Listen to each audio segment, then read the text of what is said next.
Hey guys, welcome back to JD Mods. Today we're doing another MR2 video. I'm doing a quick DIY, just something that I'm doing while rebuilding my MR2 for this season. And I thought I would bring you guys along for the ride, but quickly before I get to the brake line stuff, let me give you guys an update on the car.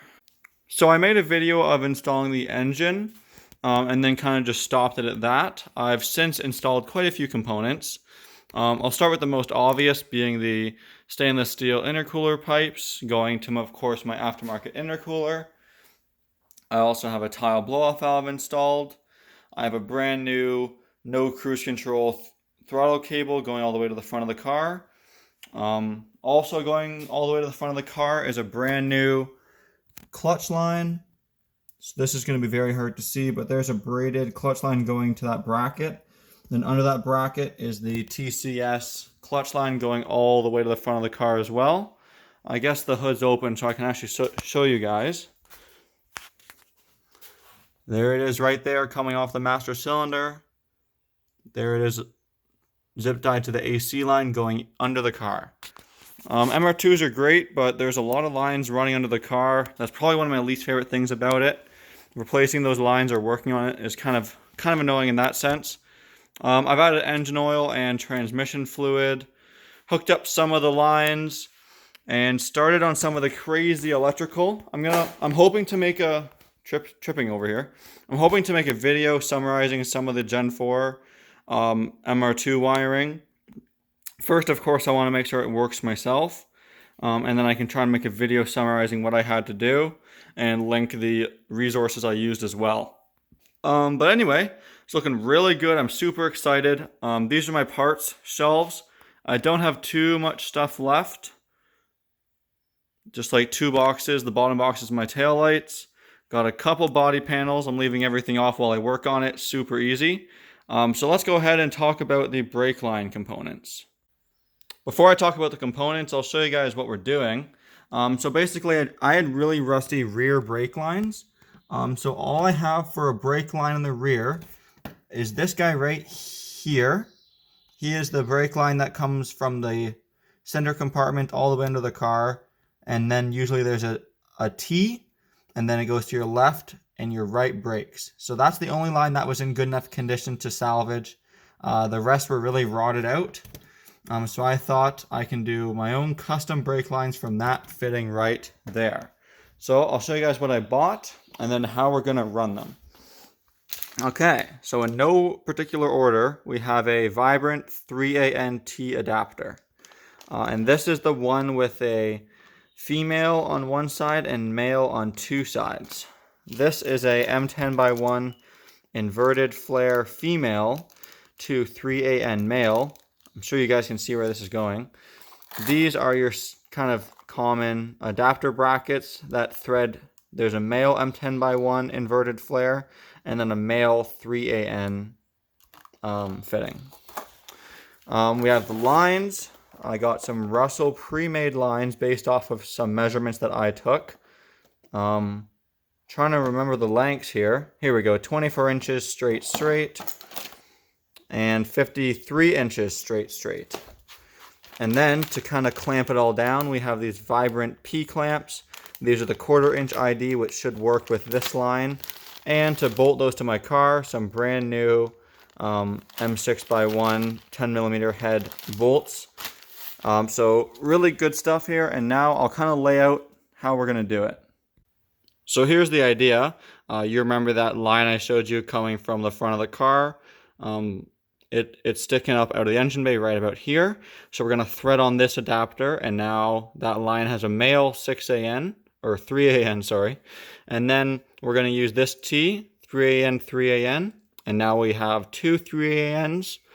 And then the 53-inch line is what I think I measured for the right-hand side, which makes sense. Then, of course, that will go on to here. The 24-inch line is for the left-hand side. It'll connect to here. And then the other end of the line will connect to the 3AN, which is under the black rubber. And then this connector will connect to your stock rubber flex lines. And then, of course, I think each cable, I'm going to try and use these P-clamps in the stock thread locations. And each line had about 3 of them, or maybe 3 on this one and like 5 on this one. I can't really remember. So let's get started. The first step is really simple. Let's make everything 3AN. So I'm going to take my adapter and just thread it into the end of the flex lines. Some of you might think it's kind of funny that I'm doing braided stainless brake lines and I'm still running the kind of stock material flex lines running to the caliper, but I'm not really doing this for performance, and you don't really have to do it for performance. So that's why I'm using the stock style flex lines. I got these off of Rock Auto for insanely cheap, and they come with a nice new block here, so you know the threads will just thread in super nice. You can see I'm just doing it with my fingers here. And on all these flare fittings, we're just going to snug them up with a little wrench, nothing too crazy. And if I pull this cover off, you can see that we now have a 3AN nipple on there. So let's go ahead and do that to everything. Welcome to the underside of my MR2. You can see I have adapted the brake line, which is the leftmost line. This one right here. Oh, right here. So there's the brake line with the adapter and then the 3ANT on it. And so the one downside to this setup, I'll admit, is it doesn't have any type of bolts to bolt to the stock locations, which are these 2 M6 tapped holes here, which is where the normal T-splitter goes. So if your T-splitter is in good condition, which mine wasn't, another alternative would be to keep that and then run 2 3AN adapters. That'd be a lot simpler, but mine was really rusted, so I thought this was a cool way to do it. And what I'm going to do is once the lines are on, use those P-clamps on at least one of these holes, and it'll hold it enough for me. While we're under here, though, let's take a look. And this is the new clutch line I was talking to you guys about, and then there's the braided line. I also have new OEM Toyota chassis brace bars, and super cool as well, a new filter with a custom 6AN line that I made, wrapped in heat tape, that using some more P-clamps. And then going up there behind the firewall, I used a Mark III Supra adapter. I think I talked about that in a different video. Yeah, really clean under here. I'm really happy with how it turned out. Of course, I painted the engine bay. It's really hard to film under here because I don't have a hoist. But yeah, let's go ahead and run that line. There's the first 24-inch line. I'm starting with the left-hand side. I staged some P-clamps on there to get it ready. And so this line is going, of course, from this 3AN fitting here. It goes through this cut in the frame, I believe. One of the first threaded holes are on the underside of the frame. There's one there. And then it just goes right over here, follows kind of the frame, right to that Y piece right there. Sorry guys, super hard to film. I'll go ahead and install it, bolt it up, and show you guys how it looks. Well, great news. It is all done, and it could not have turned out any better. So, as you saw, there's the T-splitter, and first the 24-inch line was really easy to connect. As predicted, I used a 3/8-inch P-clamp to kind of clamp right on one of the legs of the T to the existing bolt hole. It is super secure. I would shake it for you, but I'm holding the camera. Anyway, the line goes over here. Use a P-clamp off of that stud, the existing stud, and then it kind of just runs along the frame underneath the chassis brace, and then another P-clamp right here on the underside of the frame, and then just through the slot and then into the flex line. So that one's super simple. It's really nice and out of the way. Routed pretty much like stock. Of course, it's a flex line, not a hard line, so it's a little different. And then for the 53-inch line, I just came off the other side, of course. And then this is on the firewall. I'm using an existing stud or an existing tapped hole with a P-clamp, and then we transfer it underneath the frame, and then it just runs along the frame with another P-clamp kind of above the AC line area. Then I run it under all the hard lines to keep it protected, and then if you have to drop a coolant line, you don't have to bleed your brakes, of course. And then this is where we kind of ran out of tapped holes to use, and I wasn't going to go drilling holes into my frame. So as we come up the side of the frame, I zip tied it to the e-brake cable.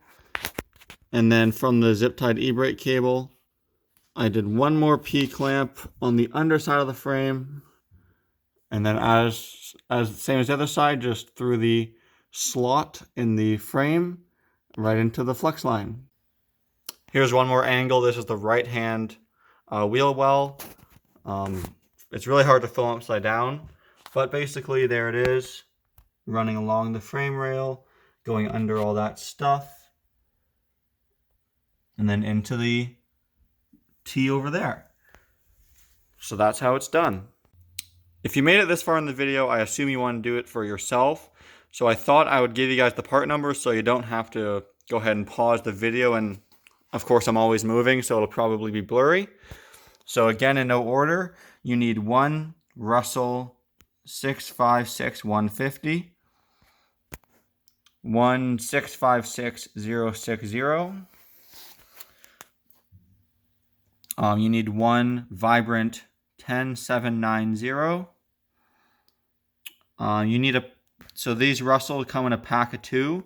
So you need one package of 641431. And then you need a quantity of one Earl 98 9545 ERL. So that's to do exactly like I did it. Like I said, if you have the stock M10x1 T-piece, you would not need this or this. Instead, you need 2 packs of this and then just your lines. So super simple, but the way I did it worked, and it's really clean. So thanks for watching, and please like, comment, and subscribe.